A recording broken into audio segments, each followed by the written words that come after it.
वैध अवैध के जाल में जकड़ गई एक बस्ती। नेता अफसर के खेल में फंस गए 50,000 लोग। अवैध कब्जे पर निशाना, आफत में आशियाना। मस्जिद, मंदिर, स्कूल, अस्पताल पर खतरे की घंटी। रेलवे की दावेदारी, अफसर भूले जिम्मेदारी।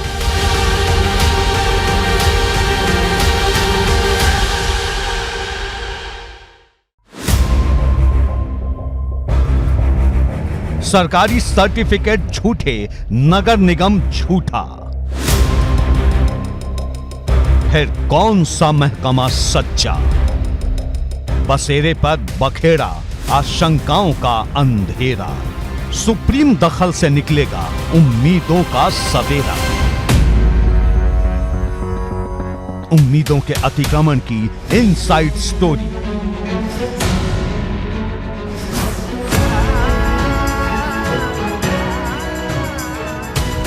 ग्राउंड जीरो से सबसे दमदार पर्दा।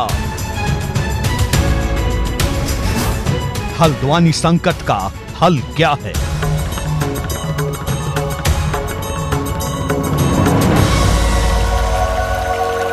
केंद्र बिंदु।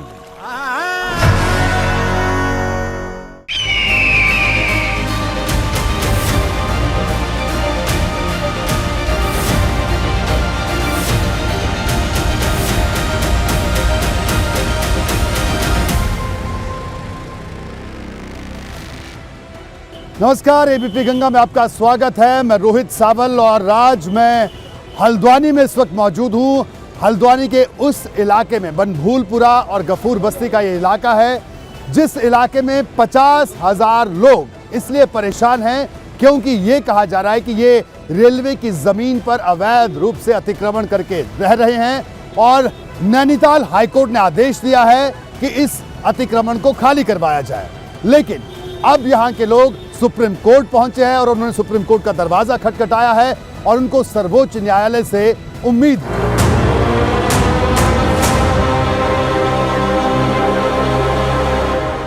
ये हल्द्वानी के इलाके की वो आसमानी तस्वीरें हैं जहां की 78 एकड़ जमीन पर बसे लोगों पर यहां से बेदखली का सबसे बड़ा संकट मंडरा रहा है। नैनीताल हाईकोर्ट के रेलवे की जमीन से अतिक्रमण खाली करवाने के आदेश पर फिलहाल तो सुप्रीम कोर्ट ने स्टे लगा दिया है, लेकिन देश की सबसे बड़ी अदालत से अंतिम आदेश आने तक यहां के लोगों की आशंकाएं कम नहीं होने वाली। सुप्रीम कोर्ट ने मानवीयता को आधार बनाकर 50,000 लोगों पर फौरी बेदखली के संकट को फिलहाल के लिए तो टाल दिया है, लेकिन अभी देश की सबसे बड़ी अदालत की निगाहों में कानूनी आधार की समीक्षा होनी बाकी है। जब किसी खबर की चर्चा हर तरफ हो, जब किसी खबर को लेकर सोशल मीडिया से लेकर अखबारों से लेकर दीवारों तक जिस खबर की चर्चा हो, उस खबर की तह तक पहुंचना बेहद जरूरी होता है। इस वक्त मैं उत्तराखंड के हल्द्वानी में मौजूद हूं और हल्द्वानी के उस इलाके में मौजूद हूं जिस इलाके में यह कहा जा रहा है कि ये जमीन रेलवे की थी और इस जमीन पर कुछ लोग आकर बस गए। लेकिन सवाल बड़ा ये है, ये कोई 1 साल, 2 साल या 3 साल में नहीं बसे, ये कई सालों से बसे और इन लोगों का वोट हासिल करके कई सरकारें इस उत्तराखंड में बनी, कई चले गई। लेकिन आज जब इन लोगों का आशियाना छीनने को है तो इनके साथ कौन खड़ा है? इसी सवाल का जवाब टटोलने के लिए आज हम यहाँ पर मौजूद हैं और यहाँ लोगों से बातचीत करेंगे, यहाँ की गलियों में घूमेंगे और यहाँ की हकीकत जानेंगे कि आखिरकार इस संकट की असली वजह कौन है। आप इस वक्त अपने टीवी स्क्रीन पर जो तस्वीरें देख रहे हैं वो उसी बस्ती की हैं जो इस वक्त देश भर में केंद्र बिंदु में है। ये बस्ती 2.2 किलोमीटर तक फैली जमीन की उस पट्टी पर बसी है जहां गफूर बस्ती, इंदिरा नगर और ढोलक बस्ती जैसे इलाके हैं। इसमें कई मंजिला पक्के मकान भी हैं तो इस जमीन पर झुग्गियां भी हैं। रेलवे का दावा है कि ये उसकी जमीन है। रेलवे की दलील है कि उसकी जमीन पर अतिक्रमण कर लिया गया और अब रेल सुविधाओं के विस्तार के लिए उसे अपनी जमीन को खाली कराने की जरूरत है। तो कुछ नहीं, ऐसा नहीं हुआ। नहीं, ये जिस जगह आप बैठे हैं सड़क पर, ये कहा जा रहा है कि अवैध है। ये ना, ये तो सरकारी अब ये हमारा स्कूल बना है, तो ये क्या उसमें रेलवे में बन जाएगा? रेलवे दे देगी ये। रेलवे कह रही है हमारी, रेलवे की तो ज़मीन ही नहीं है यहाँ। रेलवे की ज़मीन जो है, रेलवे की ज़मीन बह चुकी है पानी में। जो आज बाईपास बना हुआ है रोड नदी के अंदर, गोला नदी है एक, यहाँ पे गोला नदी होती, उसी के बराबर से रेलवे है। पिछले साल 20 दिसंबर को नैनीताल हाई कोर्ट ने रेलवे के दावे को सही ठहराते हुए इस जमीन पर हर तरह के निर्माण को अवैध ठहरा दिया।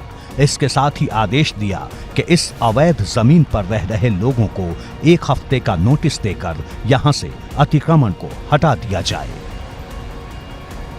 इसके बाद राज्य सरकार ने आरपीएफ और पीएसी की 5-5 कंपनियां वहां तैनात कर दी थीं, तो अतिक्रमण हटाने की कार्रवाई के दौरान 14 अर्धसैनिक बलों की 14 कंपनियां भी यहां तैनात करने की चर्चा हुई। प्रशासन ने इस इलाके का सर्वे किया, कहीं कहीं पर पिलर बंदी भी कर दी, लेकिन इस बीच यहाँ के जो स्थानीय निवासी हैं, जो कई सालों से, जिसका जिक्र मैं बार बार कर रहा हूँ, कई सरकारों को जिन लोगों ने बनाया, वो लोग सुप्रीम कोर्ट पहुंचे। उन्होंने सुप्रीम कोर्ट का दरवाजा खटखटाया है और उनको उम्मीद है कि सर्वोच्च न्यायालय से उनके लिए कुछ राहत की खबर जरूर आएगी। हाई कोर्ट के आदेश का पालन करवाने के लिए स्थानीय प्रशासन ने अपनी तरफ से जरूरी कदम उठाने का आगाज कर दिया तो कोहराम मच गया। मुस्लिम बहुल इस बस्ती में लोगों ने इस सवाल के साथ प्रदर्शन शुरू कर दिया कि आखिर वो इस भीषण शीतलहर में जाएं तो जाएं कहां। सुप्रीम कोर्ट ने हमें सही तरीके से सुना और अच्छा फैसला दिया है यहाँ के लिए, आवाम के हक में। यहाँ सच्चाई की जीत हुई है। अब यह है कि आगे को हमें अपने लोगों के लिए पैगाम देना चाहते हैं कि आगे को मजबूती के साथ में पैरवी करें। यहाँ रह रहे लोगों का दावा है कि उनके पास उनकी जमीन को वैध ठहराने वाले हर जरूरी कागजात मौजूद हैं। इसमें जमीन के फ्री होल्ड के कागजात से लेकर रजिस्ट्री और नगर निगम से जुड़े सर्टिफिकेट और रसीद तक शामिल हैं। यहाँ के तमाम बाशिंदों का जो 50,000 के करीब आबादी बताई जा रही है, उनका सवाल सिर्फ एक है। वो ये पूछ रहे हैं कि दशकों से, 50-60 साल से वो यहाँ पर रह रहे हैं, उनकी तीसरी पीढ़ी यहाँ पर रह रही है, तब किसी नेता ने, किसी अधिकारी ने ये बात क्यों नहीं कही? यहाँ पर लोगों के पास रजिस्ट्री है, लोगों के पास बिजली का कनेक्शन है, सीवर यहाँ पर है, सांसद निधि से यहाँ पर काम हुए हैं, तमाम नेताओं ने बड़े बड़े उद्घाटन किए हैं। सुप्रीम कोर्ट में सुनवाई के दौरान प्रभावित परिवारों की तरफ से याचिकाकर्ता ने बार बार इस मुद्दे के मानवीय पहलू को लेकर दलील दी और अदालत के सामने ये बात रखने की कोशिश की गई कि अचानक 50,000 लोग कहां जाएंगे। सुप्रीम कोर्ट ने इस बात को गंभीरता से लिया। 7 फरवरी की उसमें डेट लगी हुई है। सुप्रीम कोर्ट ने जो ऑर्डर पास किया, सुप्रीम कोर्ट ने गवर्नमेंट को किसी भी एक्शन को, डेमोलिशन छोड़ करके स्टॉप करने के लिए नहीं कहा। सुप्रीम कोर्ट ने कहा अपना प्रोसीजर आप अडॉप्ट करिए, लेकिन जो आपकी रिहैबिलिटेशन की स्कीम है, उस रिहैबिलिटेशन की स्कीम पर भी काम करिए। एबीपी गंगा की कोशिश अवैध कब्जे से जुड़ी पूरी इनसाइड स्टोरी को आपके सामने रखने की है, उस अनकहे सच को भी सामने लाने की है जिसकी कम ही चर्चा हुई है।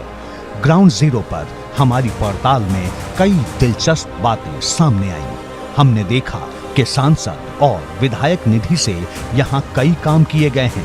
यहाँ सरकारी स्कूल हैं, कॉलेज हैं, जिसमें कुछ दशकों पुराने हैं। तो हल्द्वानी के गफूर बस्ती और बनभूलपुरा इलाके में मैं इस वक्त मौजूद हूँ। ये वही बनभूलपुरा, मैं आपको एक बार फिर दिखा दूं। देखिए, ये यहाँ पर एक राजकीय पूर्व माध्यमिक विद्यालय बनभूलपुरा, यानी ये वो जमीन है जिसे कहा जा रहा है कि इन सब लोगों ने यहाँ अतिक्रमण किया और इसलिए इस जमीन को खाली किया जा रहा है। लेकिन यहाँ पर सरकारी स्कूल बन जाता है, उस स्कूल का उद्घाटन तमाम राजनेता कर देते हैं।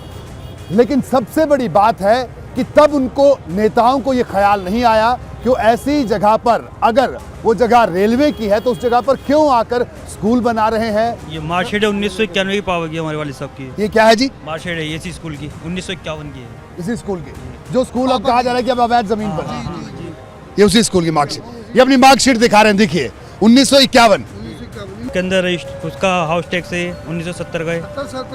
1970 का हाउस टैक्स जी। मकान में ये देखिए सवाल सिर्फ अवैध कब्जे भर का नहीं है। हल्द्वानी की इस बस्ती का आकार साल दर साल बढ़ता ही गया। जिस जमीन को अवैध ठहराया गया है वहां इस वक्त 4000 से भी ज्यादा परिवार रह रहे हैं। 50,000 से ज्यादा की आबादी रह रही है। इसमें कोई परिवार 70 सालों से यहाँ घर बनाकर रह रहा है तो कोई 50 सालों से। तो आपने देखा कि इन तमाम लोगों ने अपनी बातें रखी। किसी ने कोई कागज दिखाए, कोई रजिस्ट्री दिखा रहा था, कोई अपनी मार्कशीट दिखा रहा था, कोई अपने वालिद की मार्कशीट दिखा रहा था। वो ये बताने के लिए कि वो लोग कितने सालों से यहाँ पर रह रहे हैं, उनकी कितनी पीढ़ियाँ यहाँ पर अपनी जिंदगी बिता चुकी हैं। और रह रहकर सबकी जुबान पर सिर्फ और सिर्फ एक सवाल है कि साहब आज ही की बात ये क्यों याद आई, अब तक तमाम लोग कहाँ सोए थे। और इनका सवाल ये भी है कि वो अधिकारी, वो चाहे नगर निगम के अधिकारी हो, नगर पालिका के अधिकारी हो, जिला प्रशासन के अधिकारी हो, जो लोग इनको सर्टिफिकेट जारी करते थे, आखिरकार वो सब लोग अपने घरों में चैन की नींद सो रहे हैं। अब सवाल है कि ऐसी नौबत आई ही क्यों?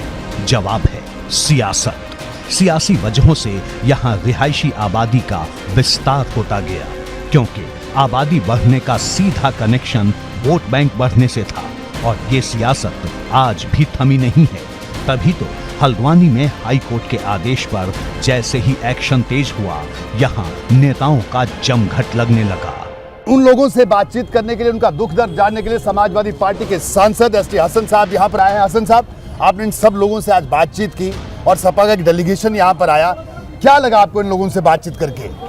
हमें ये यकीन है कि सुप्रीम कोर्ट एक इंसानियत के नाते जी और कानून के हिसाब से इन लोगों को राहत जरूर देगा। लेकिन एसटी हसन साहब ये बताइए कि ये इतनी बड़ी आबादी बस गई, हम देख रहे हैं यहाँ पर इतने बड़े बड़े घर, बिजली की तार यहाँ दिख रही है, सरकारी स्कूल यहाँ पर हैं, और ये लोग, आप लोग वोट भी देते होंगे, आप लोग? 6 पार्षद यहाँ से। रेलवे ये सार्वजनिक करे कि ये उसकी प्रॉपर्टी कैसे है जी, वो कैसे इस पे क्लेम कर रहे हैं। यहाँ पे मंदिर हैं, यहाँ मस्जिदें हैं, यहाँ सरकार ने स्कूल बनाए हैं। कहते हैं राजनीतिक स्वार्थ साधारण मामले को भी पेचीदा बना देता है।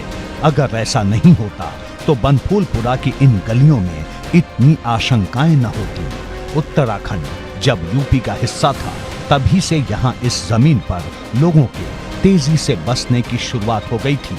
और अलग राज्य बनने के बाद हल्द्वानी रेलवे स्टेशन के बाहर घनी बस्तियों का विस्तार बढ़ता चला गया।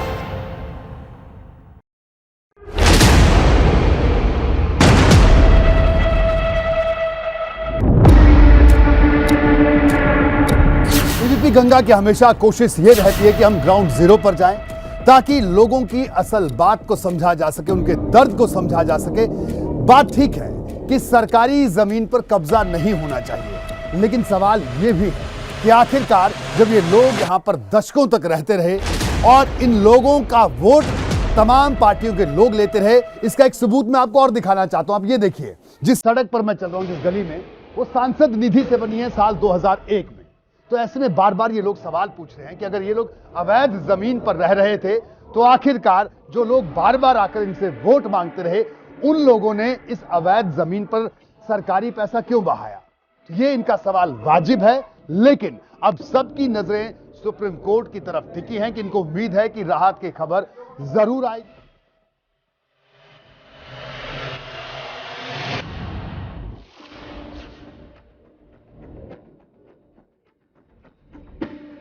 केंद्र बिंदु में आए अवैध अतिक्रमण के इस इलाके में वो तमाम सुविधाएं मौजूद हैं जो किसी नियमित रिहायशी इलाके में होती हैं। हाई कोर्ट की नजर में अब इस इलाके को अवैध ठहराया गया है। यहाँ के निर्माण को अतिक्रमण बताया गया है। इसके दायरे में ये पानी की टंकी भी है, ये मस्जिद भी, और यहाँ बने मंदिर भी। स्कूल की इमारत भी अवैध, और कॉलेज से लेकर अस्पताल भी, सड़कें भी, सरकारी दफ्तरों की इमारतें भी, सब अवैध। कुछ मेहनत कर रहे हैं जी, ये नाजायज है। यहाँ पर रेलवे का कोई अधिकार नहीं इस जगह। ये आपने क्या हाथ में क्या रखा है? ये नरेंद्र तिवारी जी मुख्यमंत्री थे उस समय जी, तो ये उस समय नरेंद्र तिवारी जी ने मतलब क्या कहते हैं पट्टे बांटे थे जब ये यूपी हुआ करता था, और आज जैसे ज़्यादा लोगों के पास पट्टे भी हैं, कागज। देखिए इस कागज को देखिए गौर से, इसमें लिखा है कार्यालय अतिरिक्त जिलाधिकारी नजूल रुद्रपुर स्थित नैनीताल। अब सवाल है कि क्या किसी भी सरकार को इस बात का इल्म नहीं था कि यहाँ अतिक्रमण का वायरस सरकारी जमीन को निगल रहा है, या फिर सियासी दल अवैध कब्जे की लगातार उग रही फसल को इस उम्मीद में खाद पानी दे रहे थे कि इससे उपजने वाले वोट बैंक का वो अपनी राजनीतिक सेहत दुरुस्त करने में इस्तेमाल करेंगे। संज्ञान में लाना चाहता हूँ, रेलवे एक बार एफिडेविट दे चुकी है पहले पूर्व में कोर्ट में कि हमारा कब्जा हमारे को मिल चुका है। तो जब वो कब्जे का एफिडेविट दिया गया था उस समय जो मकान बना था वो इन 15-16 सालों में तो 80 साल का नहीं हुआ, वहाँ 80 साल की बिल्डिंग्स हैं। अगर वो 80 साल की बिल्डिंग है और एफिडेविट देने के बाद भी वहाँ खड़ी हैं तो इसका मतलब वो एग्जेम्प्ट थी।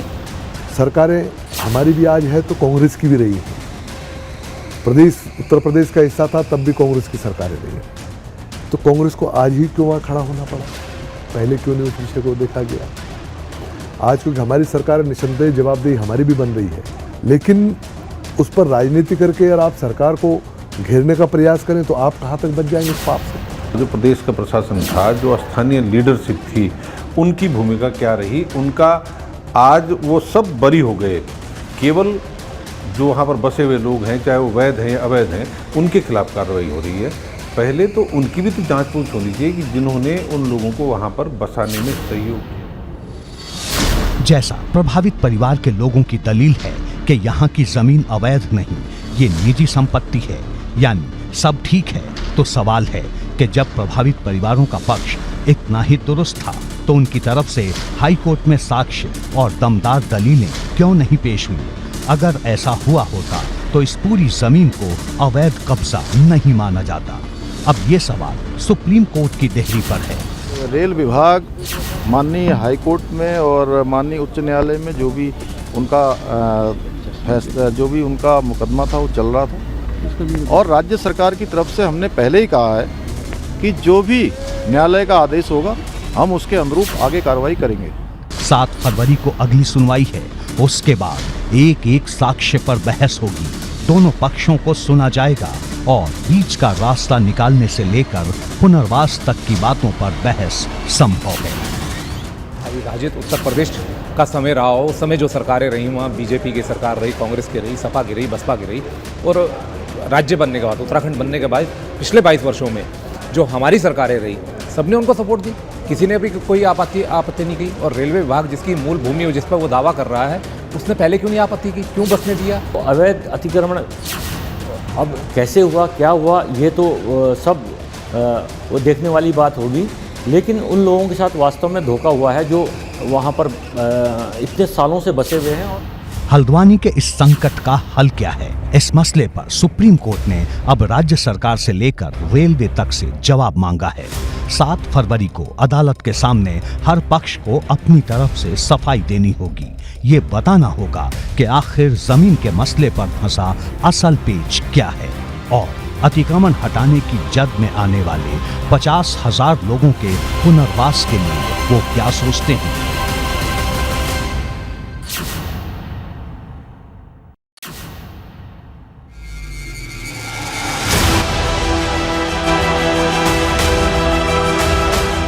यहाँ के स्थानीय लोगों का कहना है कि रेलवे की दीवार है। इन लोगों का कहना है कि जब ये दीवार बनाई गई तो इस दीवार के उस तरफ जहां ये लोग रहते हैं तो ये अतिक्रमण की जद में नहीं आना चाहिए। ये दलील ये लोग बार बार दे रहे हैं, लेकिन खैर इनकी दलीलों को खारिज किया गया। मामला हाई कोर्ट से सुप्रीम कोर्ट पहुंच गया। लेकिन मैं आपको बता दूं कि जो प्रभावित आबादी है वो लगभग 50,000 लोग हैं।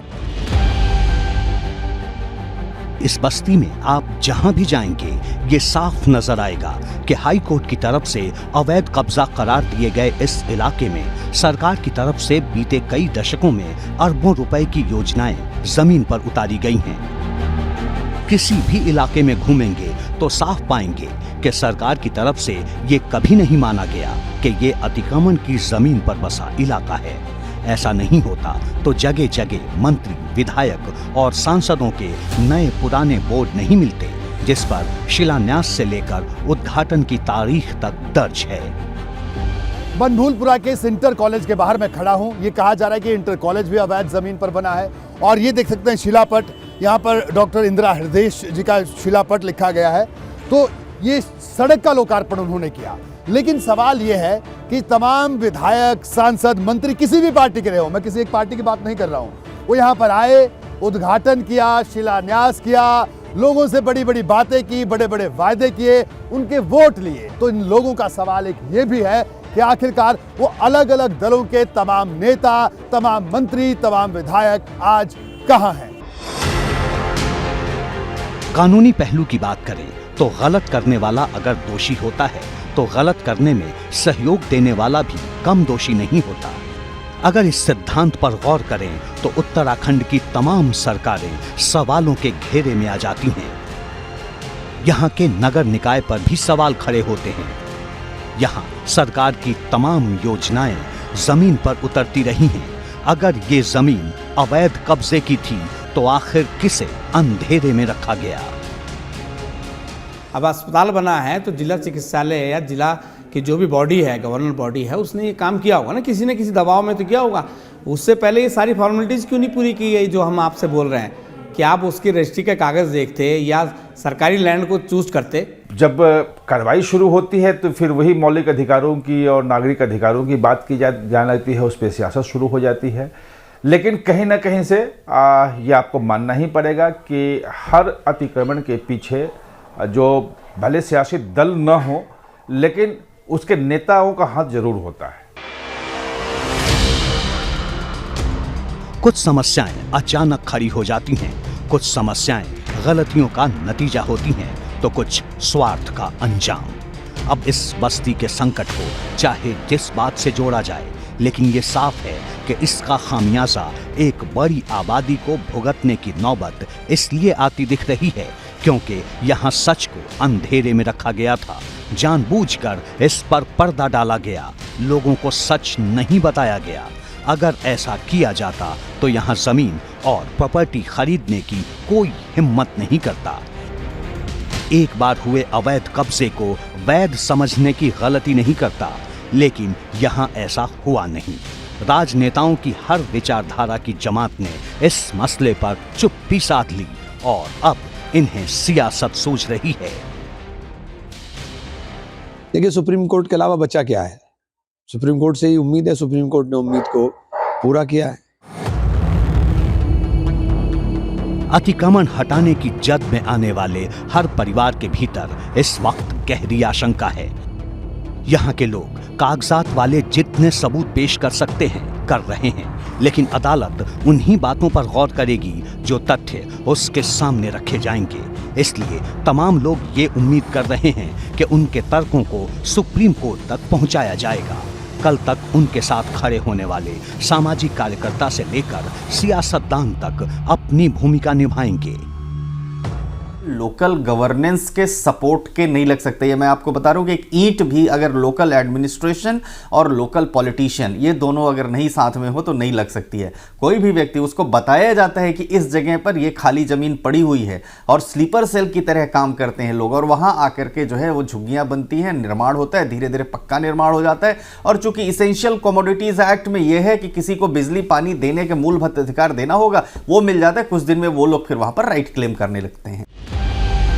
लोकतंत्र में सबको अपनी बात कहने का अधिकार है। देश का संविधान न्याय की कसौटी पर हर नागरिक को अपने तथ्यों को कसने का मौका देता है।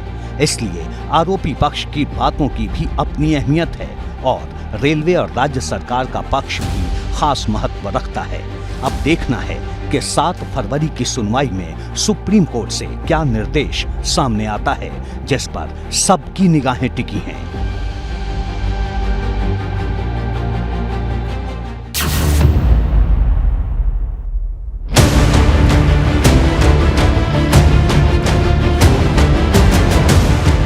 सुप्रीम कोर्ट में हुई सुनवाई में ये भी मसला उठा कि रेलवे की तरफ से कभी यहाँ 78 एकड़ जमीन पर अवैध कब्जे का हवाला दिया जाता है तो कभी अतिक्रमण के दायरे में आई जमीन को 29 एकड़ का बताया जाता है। सुप्रीम कोर्ट ने पहली सुनवाई में हर बात पर गौर किया और इसके बाद कोर्ट ने जो टिप्पणियां की उस पर भी गौर करना जरूरी है। अदालत ने कहा कि मानवीय आधार पर मामला देखना चाहिए, तब तक सुनिश्चित करें कि कोई और निर्माण न हो। हमें इस मामले को सुलझाने के लिए व्यवहारिक रुख अपनाना होगा। आप पैरामिलिट्री फोर्स की मदद लेकर 1 हफ्ते में खाली करवाना चाहते हैं, इस पर विचार कीजिए। लोगों के पुनर्वास की जरूरत है। हम रेलवे को नोटिस जारी कर रहे हैं। या तो अब देखते हैं कि सुप्रीम कोर्ट रिहैबिलिटेशन की स्कीम के लिए गवर्नमेंट को क्या कहता है और कितने वैलिड क्लेम हैं और कितने ऐसे क्लेम हैं जो बाहर से आकर के और चुपचाप वहां बस गए हैं। जाहिर है देश की सबसे बड़ी अदालत में एक बार फिर हर तथ्य की परीक्षा होनी है। सुप्रीम कोर्ट ने राहत दी है और जिसमें मैं समझता हूँ शायद स्टेट गवर्नमेंट को भी पार्टी बनाया है इसमें, तो इसमें कहीं ना कहीं मध्यस्थता से इसका कहीं ना समाधान निकलना चाहिए। सुप्रीम कोर्ट के निर्णय ने हमको इस स्थिति से उबार दिया, उसके लिए मैं सुप्रीम कोर्ट को बहुत बहुत धन्यवाद देता हूं। हाई कोर्ट के आदेश पर अभी सुप्रीम कोर्ट ने स्टे भर दिया है। प्रभावित परिवारों को भीषण ठंड के इस मौसम में बड़ी राहत दी है, लेकिन अभी इस मुद्दे पर सबसे बड़ी अदालत में बहस होनी बाकी है। ऐसे में 4365 परिवारों के मन में आशंकाएं कायम रहने वाली हैं। ये आम लोगों के साथ धोखा नहीं है, ये चीज़ ये दर्शाती है कि जो हमारा अभी भी जो गवर्निंग का जो सिस्टम है वो कहीं ना कहीं पूरी तरीके से पारदर्शी नहीं है। अगर आम आदमी के साथ कार्रवाई होती है तो सरकार को, कोर्ट को पहले सरकार के उन अधिकारियों कर्मचारियों के खिलाफ भी कार्रवाई करनी होगी। तो मुझे लगता है कि ये हर व्यक्ति का दोष है और उसे जानकारी करने के बाद ही इस तरह की विकास निधि में भागीदार बनना चाहिए। ये पूरा इलाका मुस्लिम बहुल है। एक अनुमान के मुताबिक यहाँ रहने वाले करीब 90% लोग मुस्लिम समाज से हैं। तो आपने देखा कि इन तमाम लोगों ने अपनी बातें रखी। किसी ने कोई कागज दिखाए, कोई रजिस्ट्री दिखा रहा था, कोई अपनी मार्कशीट दिखा रहा था, कोई अपने वालिद की मार्कशीट दिखा रहा था। वो ये बताने के लिए कि वो लोग कितने सालों से यहाँ पर रह रहे हैं, उनकी कितनी पीढ़ियाँ यहाँ पर अपनी जिंदगी बिता चुकी हैं। और रह रहकर सबकी जुबान पर सिर्फ और सिर्फ एक सवाल है कि साहब आज ही की बात ये क्यों याद आई, अब तक तमाम लोग कहाँ सोए थे। और इनका सवाल ये भी है कि वो अधिकारी, वो चाहे नगर निगम के अधिकारी हो, नगर पालिका के अधिकारी हो, जिला प्रशासन के अधिकारी हो, जो लोग इनको सर्टिफिकेट जारी करते थे, आखिरकार वो सब लोग अपने घरों में चैन की नींद सो रहे हैं। देश में न्याय की अंतिम उम्मीद सुप्रीम कोर्ट से होती है और अब हल्द्वानी के इस संकट का हल देश की सबसे बड़ी अदालत से ही आएगा। लेकिन वो हल क्या होगा, इसके लिए इंतजार करना होगा। तब तक ये मसला चर्चा के केंद्र बिंदु में बना रहेगा।